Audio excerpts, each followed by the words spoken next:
Guys, how's it going? Carl here from North Coast Constrictors. And man, I've been waiting for about 10 days, 2 weeks to do a video on this girl. I keep on saying I want to do a video on one of my retics. And this beautiful girl here is my Sunfire Lavender Albino 100% het genetic stripe reticulated python. And she shed out last night, and so today I thought, well, that's going to be fantastic. Now I'm going to be able to do a video on her. I want to try and make this quick but informative. She is over 2 years old. I would estimate her at being anywhere between 2 and 2.5 years old. She is the only snake that I have not purchased from a breeder. I actually got her from a pet shop. I was in a pet shop buying pet accessories for my tanks, like those fake plastic plants and whatnot. And I saw her there, and she was advertised. There was a super dwarf retic, and I have never bought a snake from a pet shop. Not that there's anything, I know some really good pet shops in South Africa, or where I live in KZN, and I'm not going to mention names, but anyway, she was really small. I thought she was a baby. I literally thought she was a couple of weeks old. And because she's a mainland retic as well. And when I saw her, and I said, how old is this girl? And then they said she was like 18 months old or nearly 2 years old or whatever. They couldn't quite tell me. And I was like, she should be at least 8 to 10 feet long. And she was probably about that long. No jokes. Anyway, I really wanted to buy her, but I was very new into snakes. I'm a ball python breeder. I'd never had a retic, and I'd just heard horror stories about owning retics. And there's this saying amongst some snake breeders about owning a retic. It's not saying if you're going to get bitten, it's when you're going to get bitten. But thank goodness for guys like Kevin McCurley from New England Reptile Distributors, because by watching him and learning about him and his retics, I learned that these are probably one of the most rewarding snakes to keep as a pet. Even if you're a breeder and you want to breed them, that's great, okay? A lot of people this is by no means a beginner pet, okay? This is an advanced hobbyist. I mean, as a baby, sure, you can handle it, but they get very big very quickly, and they've got an incredible feeding response, and they have to be reared in a way that will keep them social, okay? So this is not a beginner snake by any means, okay? So the pet shop was purposely slow growing it and feeding literally a rat pup every 2 weeks, instead of feeding it something that was slightly thicker than the thickest part of its girth. I would say once a week or once every 10 days, preferably once a week. And they were doing that because it's obviously very intimidating when a client will just walk into a pet shop and they see a 10-foot retic. They're not going to buy that. They're going to buy a corn snake, or they're going to buy a hog nose, or a ball python, or so on and so forth. So they were trying to keep the snake as little as possible. Anyway, I walked out of the shop that day, and I couldn't stop thinking about her.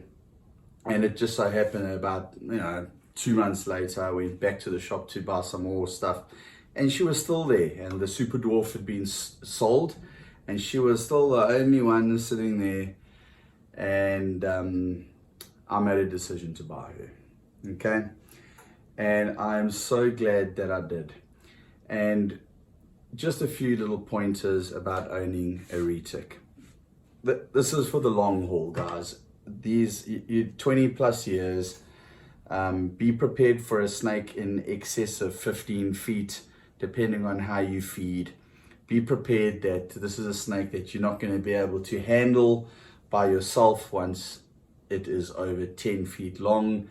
it'll be 2 to 3 times thicker than this, and this is just one huge big muscle, okay?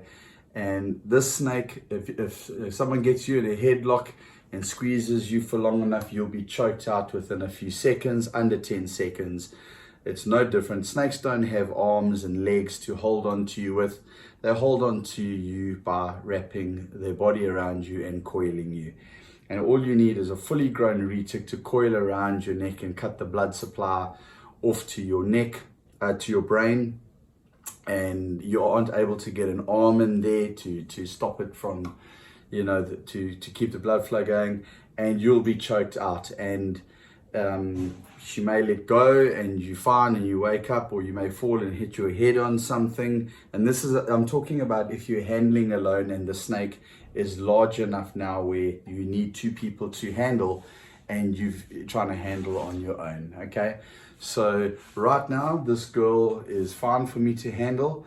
And not only that, a mainland retic, if you look at the people that are native to those region, by stature, they are smaller people. Like I'm 6'1", I'm 220 pounds, 100 kgs. You know, I have to make my videos for American audience and for South African audience. This snake, even a fully grown 18 feet, is not going to be able to eat me. 20 feet, 25 feet even, she's not going to be able to get her head over me and around my shoulders and swallow me and consume me, okay? But a smaller person, you know, like a child or a young teenager, a young woman, or whatever, a small guy, quite easy, because obviously you've seen the videos, they've been out there, a human being eaten by a retic, for sure, it has happened, okay? But realistically, someone the size of me or an average sized person is not going to get eaten by the retic. Sure, the retic will be able to kill you if it constricts you and gets around your neck and it doesn't let go and you've got no one to help you. You have got a problem that could be fatal. That is no joke, okay? It can happen. And please understand that it's not through any kind of aggro or intent to kill you. The snake does not want to kill you. The snake is just holding on to you. That is it, okay? And it chokes you up by mistake. That can happen in 5 to 8 seconds. Now, when handling a big retic, try and keep one of your arms free. This snake is small enough now for me to safely make this video with no one else in the room with me. If this snake was twice the size, she's probably about 6.5, going on 7 feet now. If she was 3 or 4 feet longer, someone would be filming, my girlfriend would be, and if I got locked and she started coiling on me, let's say I got bitten and she started to constrict me, I would need help to get her off. If she's around my neck, one of the things is don't ever let them kind of do a scarf around your neck. I do that now just because she's small enough to do that. When they're older, always make sure that you got one arm free. If they ever try to get around you, you can at least get your arm, your wrist between your neck and the snake so they can't cut off the blood supply. Very, very important when owning a retic. If you want to have a retic that you're going to interact with, it's very important to always socialize. Very, very, very important to handle the snake as much as possible. You can see this girl here, how beautifully docile and amazing she is. You can see I'm petting her like a dog or a cat. She is just chilling. These are one of the most intelligent snakes in the world, if not the most intelligent. The only other snake that's on a par or maybe more intelligent is a king cobra. But this snake is, like, after a while, they're able to recognize you by face. They know who you are and they remember. They've got a memory. And if you hurt it, they're going to remember. And you're going to have an aggressive snake on your hand. I feed my retics frozen thawed only, so that they are not in hunting mode. These are apex predators. So when I feed my retics, they get offered, right now at this size, a big frozen thawed rat, and they don't get into that hunger strike mode where if you had to put something live into the tank and it goes into that absolute killing mode. And because obviously think about how sharp a rat's teeth are. The snake grabs the rat and coils, and the rat's now biting the retic, and it can even kill the retic if it's small enough. The snake is small enough. Now, when I feed my retics, I gently, with a very long pair of tongs, a rat inside the tank, and she gently comes out and she smells, and then she grabs it and coils it, and she eats nice and leisurely. And that is the way that I handle and I socialize these big snakes. And that is because I want to interact with them. I do not want to have a 15 to 18 foot apex predator that I am worried is going to take my head off. Now, you have to handle. You have to handle. And not only that, it doesn't matter how long I've had this snake. If I open up her enclosure and I slide that glass open, I do not do it without a snake hook. Okay? I hook tap train the snake. While she's lying there on her hotspot or wherever she is, I gently go in with my hook and I just rub her head gently, and then I even go down her body a little bit, and I can do that for anywhere up to 30 seconds, before I attempt to put my hands in there and pull her out. I know some guys do it for 3 or 4 seconds or just whatever. I just get them out of that, because it's the moment they've got an incredible feeding response. The moment I open that glass, she thinks it's dinner time. Okay? And I do not want her to think that my hand is dinner. Okay? And the way that I prevent that from happening and I get her out of feeding mode is by tapping her on their head gently. So now with the hook, and then she goes into the inquisitive mode. All right. Very important to get your big retics and your big snakes out of the tank and get them moving around so that they don't get fat and unhealthy and they just spend, because they will literally lie in one spot and eat and poo and sleep, and then maybe come around and move around a little bit. So get them out, get them active. They're very active snakes. They're very inquisitive. They're constantly assessing. They're looking at everything. I'm telling you, I've got over 100 snakes here in the snake room and in other rooms. I've got such a bond with this girl. She literally, when she crawls around me and she goes around here, I can hear her breathing, I can hear her taking in the scent, and she's different with me than what she is with somebody else. Like if my girlfriend tries to hold her, she becomes a little bit more what's the word I'm looking for? She's not as calm and she's not as relaxed. But she knows me. She has never tried to bite my girlfriend. She's never tried to bite anybody else. She's never tried to bite any visitors I have. She's never tried to bite me. And I don't want to say never say never, okay? But if you get bitten, it's usually because of a mistake that you've made, okay? You've startled the snake, you've given it a fright, it's mistaking you for food, and you must always treat the snake with respect. Not only that, you need to understand that you have to be calm and gentle. Don't grab, don't squeeze. The snake needs to feel like it's free to move around, okay? Obviously, it can be a bit of a handful. You can see she's all over the place. But what I'm doing is I'm giving her a platform to move around. I'm not grabbing her. I'm keeping my hands open. She does in no way feels restricted. If she wants to move, she can move. I'm keeping calm and I'm keeping relaxed. And you've got to basically act, and I'm quoting now from one of my heroes, Kevin McCurley from Nerd, act as though you're never going to get bitten. Okay, don't be cocky and don't be arrogant, okay, but you've got to have that calmness about you when handling snakes like this, because they can pick up on your vibrations, they can pick up on fear, and that can trigger them. All right, so that's why this is not a beginner snake. This is why this is an advanced snake to handle and to own and to keep. Because imagine this girl at twice the size and 3 times the thickness. Imagine what she's going to be like. Okay, so that's a whole lot of muscle that, and a whole lot of teeth, and a whole lot of problems if things go wrong.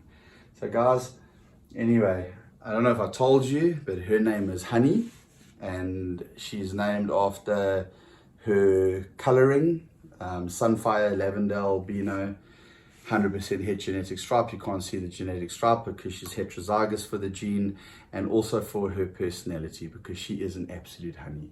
She is, I just love this snake. I really do.